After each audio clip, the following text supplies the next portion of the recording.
Hi all, നിങ്ങളുടെ current situation എന്ന് പറയുന്നത് മേ ബി നിങ്ങളിപ്പോൾ ആങ്സൈറ്റിയിലായിരിക്കാം, വറി, ടെൻഷൻ, ഫിയർ, രാത്രി ഉറക്കമില്ലാത്തൊരവസ്ഥ, എന്തൊക്കെയോ ഭാരം, മനസ്സ് പല പല വഴിക്ക് സഞ്ചരിക്കുന്നു, പിടിച്ചാൽ കിട്ടാത്തൊരവസ്ഥയായിരിക്കാം. അല്ലെങ്കിൽ ഒരു സമാധാനത്തിന് വേണ്ടിയിട്ട്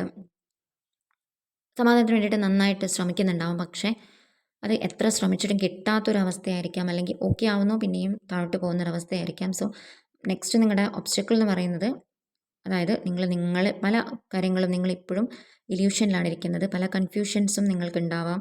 നിങ്ങളെ ജഡ്ജ് ചെയ്യുന്നുണ്ടാവാം, അല്ലെങ്കിൽ മറ്റുള്ള ആൾക്കാർ പറയുന്നതായിരിക്കാം നിങ്ങൾ വിശ്വസിക്കുന്നുണ്ടാവാം. അതിൻ്റെ ക്ലാരിറ്റി നിങ്ങളിപ്പോഴും അന്വേഷിക്കുന്നുണ്ടാവില്ല. അപ്പം സ്വയം ഒരു കൺഫ്യൂഷൻ ആയിരിക്കുന്ന ഒരു സിറ്റുവേഷൻ ആയിരിക്കാം. ഓക്കെ, നിങ്ങളെപ്പോഴും നിങ്ങളുടെ ഇൻറ്റ്യൂഷനിൽ ട്രസ്റ്റ് ചെയ്യാൻ ശ്രമിക്കാം.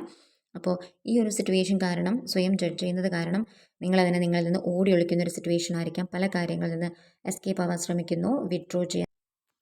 എനിക്ക് തോന്നും ചില ആൾക്കാർക്കെങ്കിലും റിലേഷൻഷിപ്പിൽ ട്രസ്റ്റ് ഇഷ്യൂസ്, അതായത് അതിൻ്റെ ഒരു സത്യാവസ്ഥ നിങ്ങൾക്ക് ബോധ്യപ്പെട്ടിട്ടും നിങ്ങളത് ഉള്ളിലേക്ക് എടുക്കാതെ, മനസ്സിലാക്കാൻ ശ്രമിക്കാതെ ഇതിൽ നിന്ന് രക്ഷപ്പെടാൻ വേണ്ടിയിട്ട് നിങ്ങളിൽ നിന്ന് തന്നെ ഓടി കളിക്കുന്നൊരു സിറ്റുവേഷൻ ആയിരിക്കാം. സാഹചര്യങ്ങൾക്കനുസരിച്ച് നിങ്ങളത് റെസൊനേറ്റ് ചെയ്ത് എടുക്കേണ്ടതാണ്. ഓക്കെ ഓക്കെ അപ്പോൾ നിങ്ങൾ ഒരിക്കലും നിങ്ങളിൽ നിന്ന് ഓടി കളിക്കാൻ ശ്രമിക്കാതിരിക്കുക. ഓക്കെ, അപ്പോൾ ഈ ഒരു സിറ്റുവേഷൻ്റെ റെസ്പോൺസിബിലിറ്റി അല്ലെങ്കിൽ ചില സാഹചര്യങ്ങൾ നിങ്ങൾ ആക്സെപ്റ്റ് ചെയ്തേ പറ്റൂ.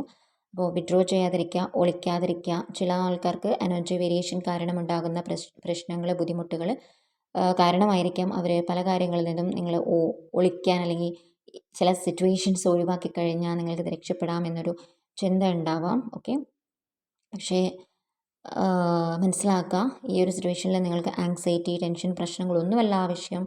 നിങ്ങൾ മുൻപോട്ടേക്ക് പോകാൻ ശ്രമിക്കേണ്ടതാണ്. കൃത്യമായിട്ട് മുമ്പോട്ടേക്ക് പോകണമെങ്കിൽ കറക്റ്റായിട്ട് ലൈഫിലൊരു ഡിസിപ്ലിൻ, നിങ്ങൾ നിങ്ങളുടെ ലൈഫിൻ്റെ ഒരു അതോറിറ്റി ഏറ്റെടുക്കേണ്ട ആവശ്യമാണ്. കൂടുതലായിട്ട് ഡിപ്പെൻഡഡ് ആയിട്ടുള്ള മനോഭാവത്തിൽ ഇരിക്കാതിരിക്കുക.